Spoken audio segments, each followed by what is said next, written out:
Líder TV presenta Mujeres con Nadia Ávila.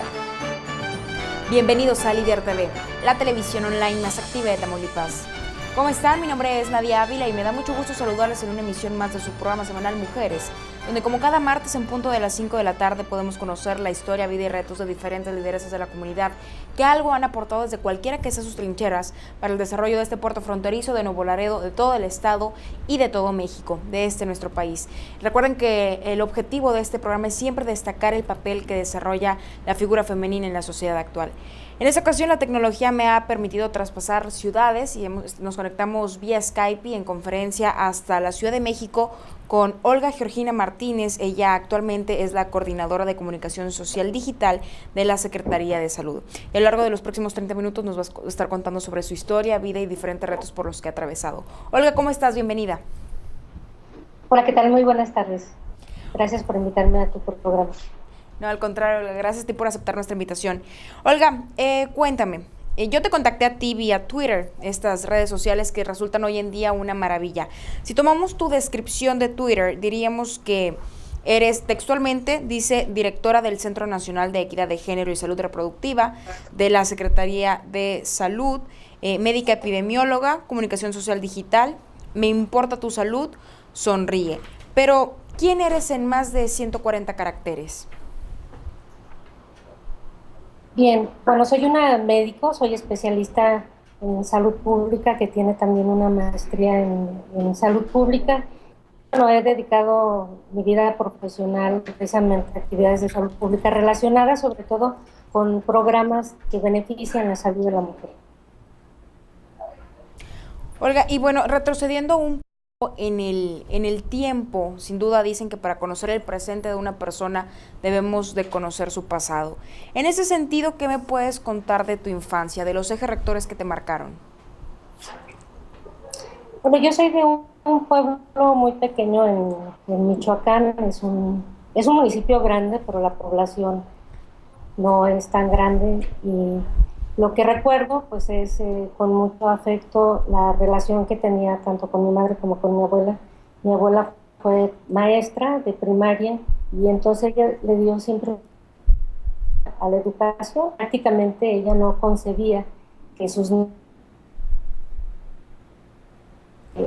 a no tener ninguna educación y siempre lo comentó, siempre estuvo muy cuidadosa de que nosotros mantuviéramos un interés por lo que era la lectura, el estudio, y yo creo que esta relación con mi abuela materna fue definitivamente muy importante para mí. Y bueno, también dicen, hay un refrán que dice que para conocer el mueble debemos saber de qué madera está hecho. Aludiendo a este refrán, ¿qué me puedes contar de tus padres? Mi papá era un agricultor y ganadero, mi mamá se dedicaba al hogar, ella fue hija única, pero también siempre nos sentimos muy, muy apoyadas en las decisiones que teníamos por mi mamá. Y algo que yo siempre aprecio y recuerdo a mi mamá es que no era una de esas mamás muy positivas y muy como controladora. Ella era una mujer, o es una mujer con un carácter muy fuerte, muy noble, pero que siempre también nos estimuló mucho a ser independientes, a tener nuestras propias decisiones, a elegir qué era lo mejor para nosotros. Me gustaría que hiciéramos un retroceso en el tiempo y que recordáramos a la niña, aquella que creció en Michoacán. ¿Cómo era un día normal en tu infancia? ¿Ibas a la escuela, despertabas, te llevaban, venías, jugabas? Sí, era un pueblo muy tranquilo. No había semáforos. Yo recuerdo, por ejemplo, en la infancia, antes de los 10 años, incluso uno se podía salir a la calle y veía uno pasar a animales como son vacas, ¿no? En la noche los ruidos que se escuchaban pues eran de gallos, de burros, de animales que no les gusta dormir en la noche. Entonces, en ese aspecto, pues, siempre una vida muy tranquila, muy pacífica, afortunadamente. teníamos con muchísima tranquilidad y efectivamente nos despertábamos, nos íbamos a la primaria, después a la secundaria. Me acuerdo yo que en la secundaria estaban las horas del pueblo, teníamos que caminar 20 minutos, que eran muy sanos, ¿no? Caminar 20 minutos por la mañana. Yo veo las fotos de todos mis compañeros y todos estamos bastante delgados porque teníamos mucha actividad física, teníamos que caminar, no había transporte público, eso creo que era una ventaja en aquella época, y por la tarde regresábamos, ayudábamos a mi mamá con las tareas, había un tiempo para jugar y había otro tiempo para realizar las obligaciones que teníamos en casa.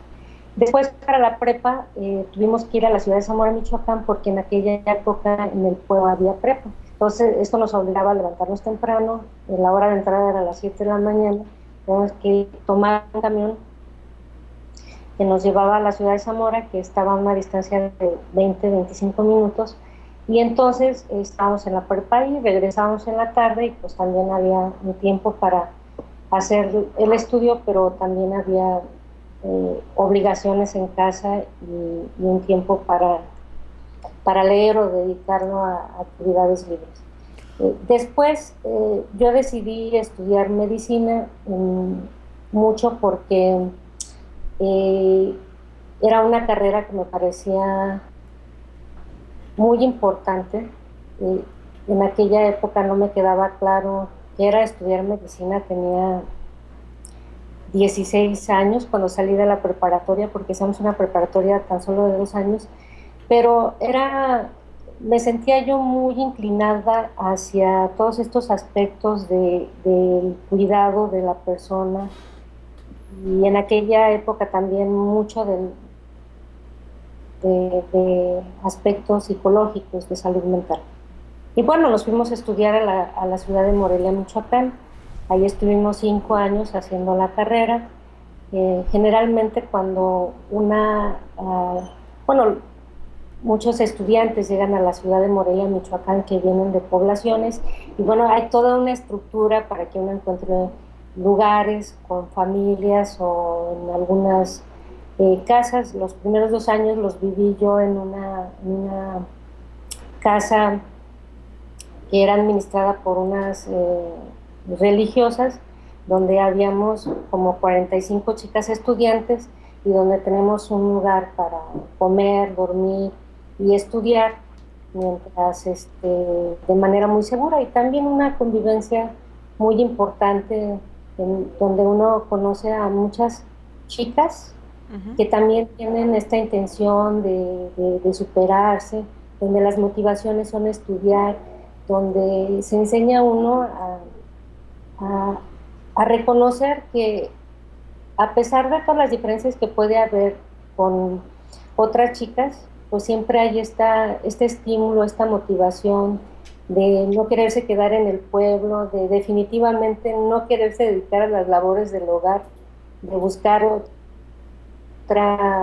una carrera y de buscar una forma de realizarse que no sea tradicionalmente pues quedándose en casa, casándose y teniendo hijos, como muchas veces suele suceder con las mujeres que optan por llevar una vida dedicada al hogar. Entonces, este contacto con muchas más chicas también es importante, porque entonces uno ve los esfuerzos, y yo recuerdo que, por ejemplo, cerraba la puerta temprano, y después uno podía encontrarse en las salas de estudio con las chicas que se esforzaban. Algunas estudiaban química, otras estudiaban odontología, otras arquitectura, había también varias en medicina, otras estudiaban, por ejemplo, música, pero había esta convivencia en los cuartos de estudio donde intercambiábamos experiencias y de alguna manera también nos dábamos valor, porque no es fácil a los 17 años separarse de tu familia, vivir lejos de ella,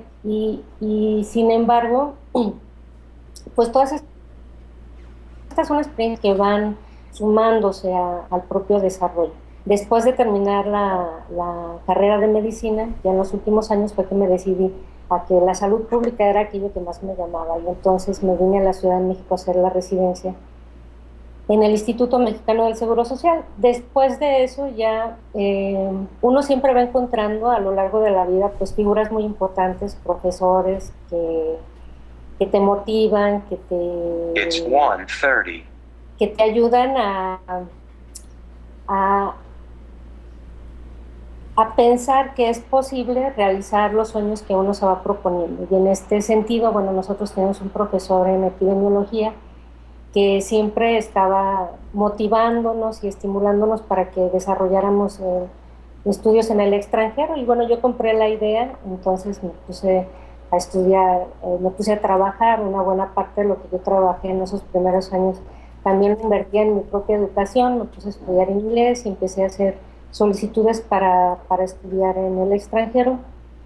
Y ya con la especialidad y con una base como epidemióloga en el Instituto Mexicano del Seguro Social al principio, y después en un área central me comencé a dedicar a lo que es ya la salud pública, pero en el ámbito del Instituto Mexicano del Seguro Social.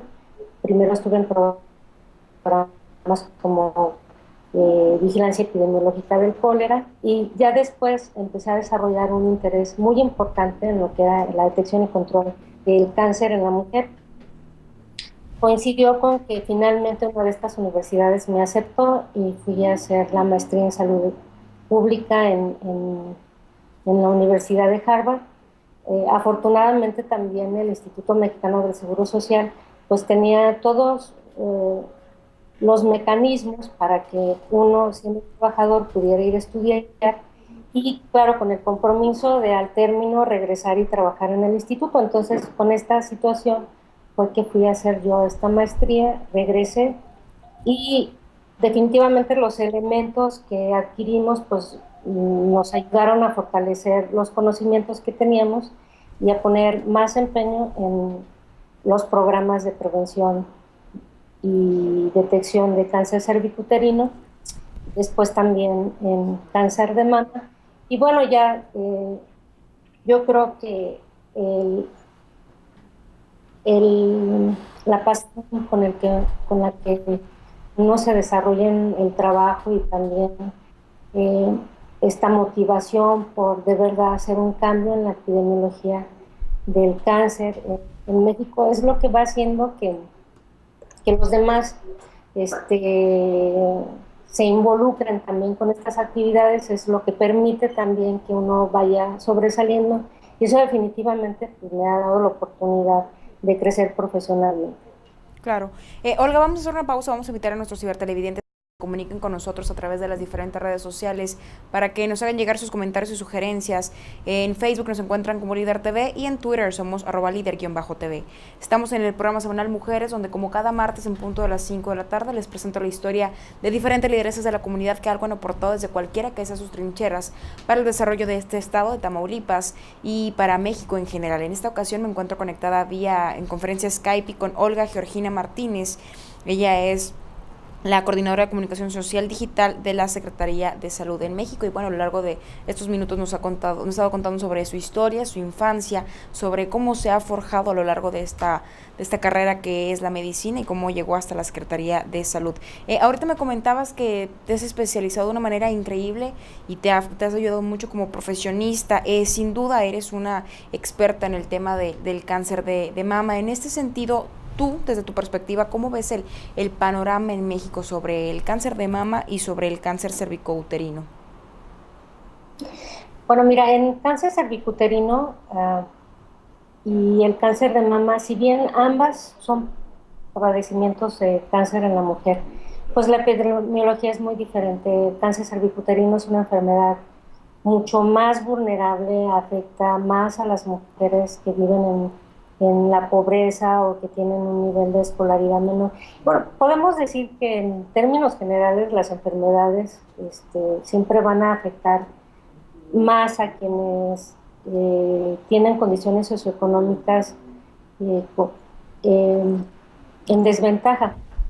Pero el cáncer cervicuterino se asocia sobre todo con la pobreza, con el no tener servicios de salud regulares. Y en este sentido en México se han hecho grandes avances, se ha ido disminuyendo la mortalidad por cáncer cervicuterino, pero aún quedan ciertas áreas geográficas, ciertos grupos que por diferentes razones pues no pueden todavía acceder a estos servicios regulares. Y están desde las mujeres que sienten que no tienen ningún riesgo y que pueden vivir en una ciudad y que no tienen la información adecuada, y que son, pero son las menores, pero aún podemos ver casos de mujeres que viven en áreas urbanas que no se preocupan por su salud, o a lo mejor no tienen la oportunidad de preocuparse porque viven en una situación donde pueden tener muchas obligaciones, y ya sabemos que las mujeres siempre dejan su salud en último término. Primero está la salud del marido, la salud de los hijos, la salud de los familiares, y tenemos a este grupo de mujeres por un lado, y por el otro a mujeres que viven en áreas rurales, en áreas marginadas. Muchas de estas mujeres pueden ser indígenas, donde no tenemos servicios de salud regulares. A veces llega la detección, pero ya cuando se determina que tienen un resultado anormal, ya no tienen el apoyo familiar, por ejemplo, para acudir a las ciudades y estar días en lo que se resuelve el diagnóstico o el tratamiento. Y esto también es muy importante porque ambos tipos de cánceres afectan muchísimo más a las mujeres después de los 50 años de edad. Entonces, lo que tenemos ahora son generaciones que todavía a veces dependen muchísimo de la familia, de los recursos del marido o de los hijos, y cuando no encuentran este apoyo en el marido o en las hijas y los hijos, pues también terminan abandonando su salud. Imagina tú, por ejemplo, a una mujer de 60 años que tenga un diagnóstico de cáncer cervicuterino o diagnóstico de cáncer de mama, y que tenga que viajar de un pueblito a una ciudad y estarse hasta 1 mes y medio o 2 meses para tratar la enfermedad, y que no tenga los recursos para permanecer en esa ciudad, porque incluso como no sabe hablar de manera español o no saben leer, y el personal de salud a veces no identifica estas vulnerabilidades, pues no son orientadas de manera adecuada y sienten que los servicios de salud son una barrera en lugar de una ayuda. Entonces, muchas de estas mujeres terminan decepcionándose. Estoy hablando de los casos extremos, pero donde sí existen estas situaciones que todavía a veces perjudican mucho la salud de la mujer. En cáncer cervicuterino definitivamente hay un gran avance, y en cáncer de mama, bueno, aquí tenemos un problema que no es tan fácil de tratar como el cáncer cervicuterino. Es un cáncer que en un porcentaje de mujeres siempre va a ser muy agresivo y que no va a responder fácilmente al tratamiento, y entonces es más fácil tener un desenlace fatal.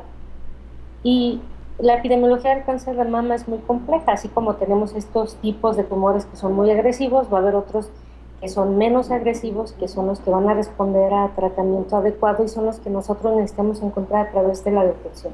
Se han hecho también avances muy importantes en lo que es la concientización. Por ejemplo, ahorita octubre es el mes donde se intensifican todas las acciones y se visualiza la importancia de la patología de la mama y del cáncer en específico.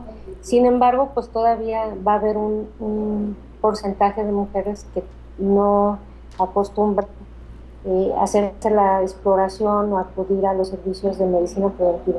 Y aquí nuevamente tenemos que las generaciones de mujeres más jóvenes son las generaciones que están más interesadas en su salud, y las generaciones de mujeres por arriba de los 55, 60, 65 años, pues muchas veces no han crecido con esta cultura del cuidado hacia los pechos o a las detecciones, o son más dependientes o tienen una menor escolaridad, comprenden menos las implicaciones de lo que es el cuidado de la salud. Yo sí estoy convencida de que las generaciones de mujeres más jóvenes tienen ahora una mejor cultura en salud, y también aquí tenemos que hacer observaciones de que, bueno, México no es un país homogéneo. Hay muchas diferencias en las mujeres entre los estados. Hay estados, por ejemplo, donde se vive mejor económicamente, donde la escolaridad en términos generales el promedio de escolaridad es más alta. Todo al norte del país tenemos que las mujeres pues tienen un carácter, tienen una personalidad diferente de las mujeres que podemos encontrar hacia el sur del país, donde hay diferencias culturales que también van a matizar el que una mujer se dé más importancia a sí misma, cuide más su cuerpo, o incluso que tenga acceso a información sobre salud por el solo hecho de que sabe leer y escribir. Y entonces, estas son los grandes retos que aún tenemos en el país, ¿no? Que no todas las mujeres han tenido la misma oportunidad de educación, la misma oportunidad para desarrollar una carrera, y lo que es cierto es que cuando la mujer tiene estas oportunidades las toma y las aprovecha muy bien en beneficio no solo personal, sino también en beneficio de su familia, en beneficio de sus hijos, en beneficio de toda su comunidad. Por eso es muy importante seguir luchando porque las mujeres tengan oportunidad, y la educación es una de esas grandes oportunidades que las mujeres sabemos aprovechar. Olga, ¿y tu compromiso como doctora para con las mujeres cuál es? Bueno, por el tipo de especialidad que yo tengo, no veo directamente a la mujer, no la veo en consulta. Mi obligación tiene que ver con el diseñar programas, el organizar programas de salud, el de promover la salud. Por ejemplo, en este momento mi responsabilidad tiene que ver mucho con acciones de promoción para mejorar la cultura en salud de toda la población, incluyendo la de las mujeres. Entonces, yo siento una gran solidaridad hacia la mujer en el sentido de que tenemos que mejorar las herramientas que tiene de información en salud para que sepa cuidarse más a sí misma. Tenemos que mejorar las herramientas de apoyo, por ejemplo, a los grandes problemas que sufre la mujer. Uno, lo que comentábamos, era el cáncer, pero hay otros como por ejemplo la violencia. En México la mujer sufre de vive en violencia, porque para comenzar muchas veces ni siquiera sabemos identificar qué es violencia.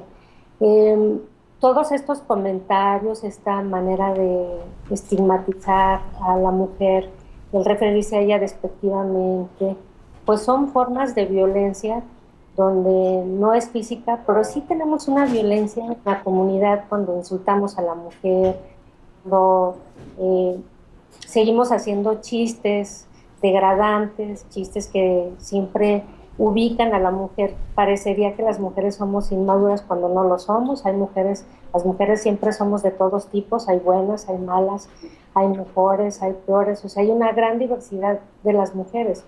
Y sin embargo, sigue habiendo esta costumbre de hacer etiquetas, de encasillarlas, de asignarles un papel y de no moverlas de lo que es este papel, cuando en realidad habemos de todo, ¿no?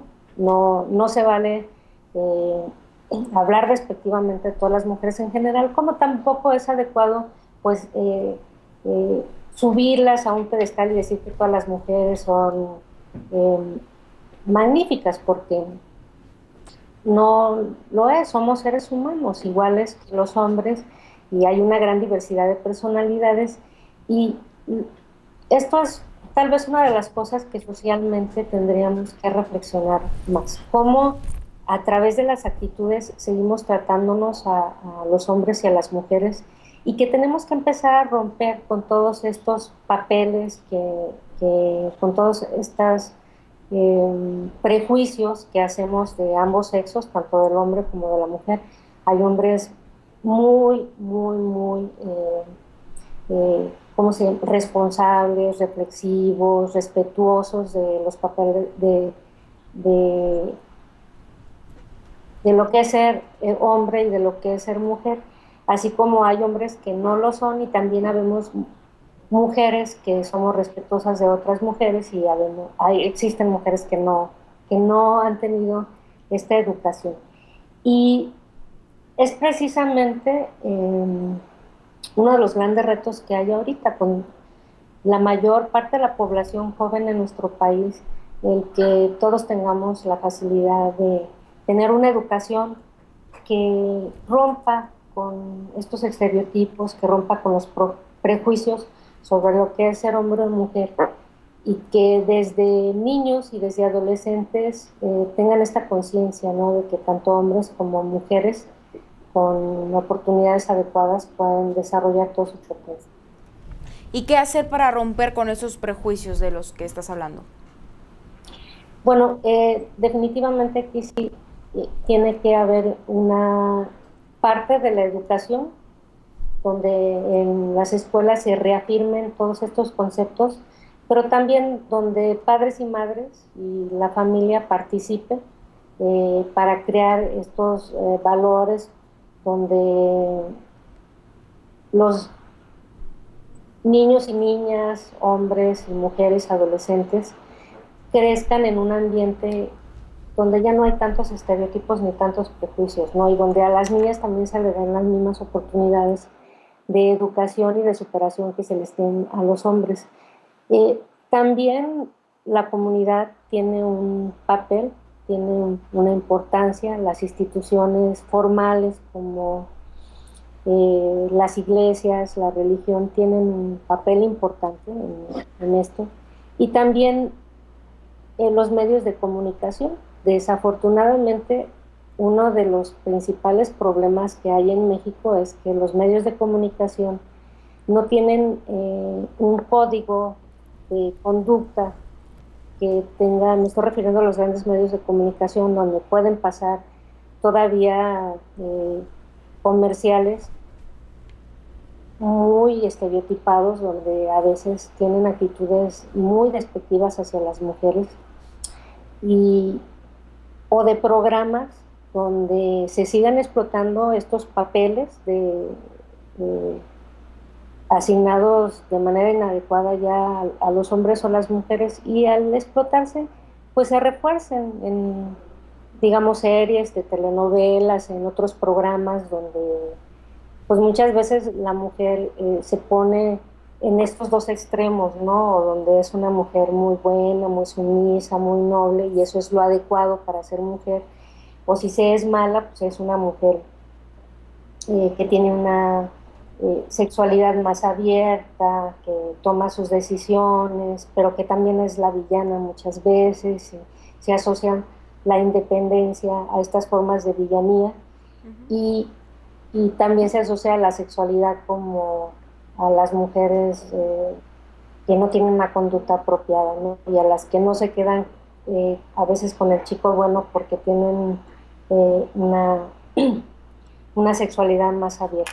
Claro. Y esto pues no favorece a otras maneras de ver la vida y sigue reforzando estos estereotipos que terminan afectando a las mujeres, porque es muy difícil ya también en esta época, con tanta acceso que se tiene a los medios de comunicación, pues a veces reforzar una identidad con tantos mensajes, porque por una parte se sigue criticando a la sexualidad cuando las mujeres la muestran, pero por otro lado, en cualquier puesto de revistas, en cualquier medio de difusión, pues hay toda esta exposición de la mujer también que se vende a veces como un símbolo sexual, donde también es deseable y es atractivo, y hay muchos mensajes confusos ahorita tanto para hombres como mujeres. Entonces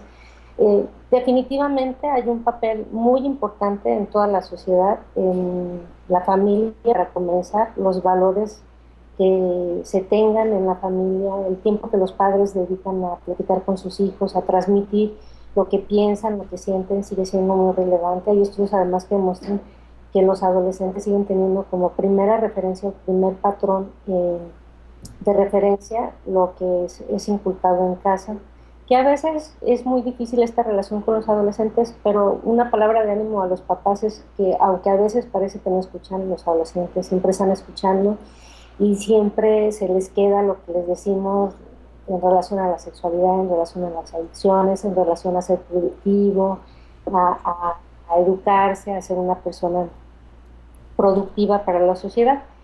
Y Después de la familia, pues la escuela es quien tiene el segundo papel más importante en la formación de los jóvenes, de hombres y mujeres, y todo esto pues influido también por lo que es el ambiente, donde los medios de comunicación tienen una gran influencia en las actitudes, ya que pueden reforzar eh, tanto aspectos positivos como negativos. Entonces, tenemos que pensar que son fenómenos sociales donde el primer paso se tiene que dar en casa, la escuela sirve para reforzar, por supuesto las instituciones de salud también forman Un papel importante. son importantes, son muy importantes en la educación, sobre todo porque nosotros tenemos la obligación de aportar investigación objetiva, científica y también muy dirigida a beneficiar a los hombres y las mujeres.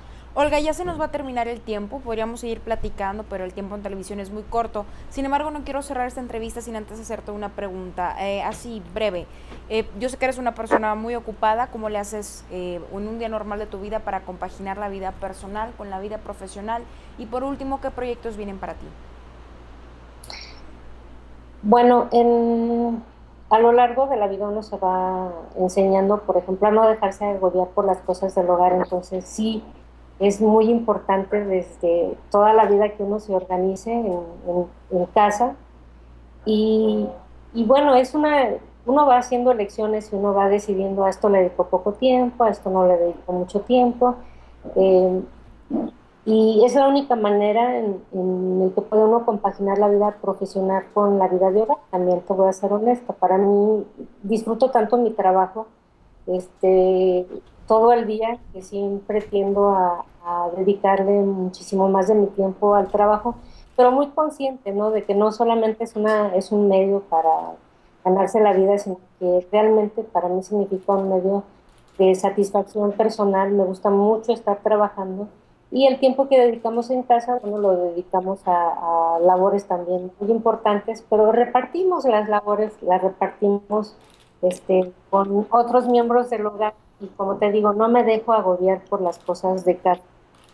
Disfruto mucho mi trabajo y eso yo creo que es una parte importante. No podría hablar de que hay un perfecto equilibrio porque, como te lo comento, a veces las mujeres también tenemos esta opción de decir, es que me gusta más trabajar y dejarle menos tiempo al hogar. Y yo soy de este tipo de mujeres que no se entusiasma tanto por el hogar, que le gusta más el trabajo, me gusta mucho, por ejemplo, en mis tiempos libres, ir al gimnasio, tener actividad física, me gusta mucho ir al cine, entonces, pues, seguramente si no estoy trabajando, me estoy divirtiendo con una película o ya no fui al gimnasio. Eh, sí, lo admito, el hogar no me gusta mucho, tampoco me gusta estar mucho tiempo en mi casa si no es necesario. Me gusta más salir y tener actividades profesionales, divertirme. Entonces, esto me va muy bien a mí. Olga, muchas gracias por habernos acompañado, fue un placer contigo. Muchísimas gracias a ti por invitarnos a platicar. Que tengas muy buena tarde. Gracias igualmente. Bueno, ustedes también gracias por habernos seguido a lo largo de esta emisión. Mi nombre es Nadia Ávila y yo los espero hasta el siguiente martes en punto de las 5 de la tarde aquí a través de Líder TV, la televisión online más activa de Tamaulipas. Hasta entonces.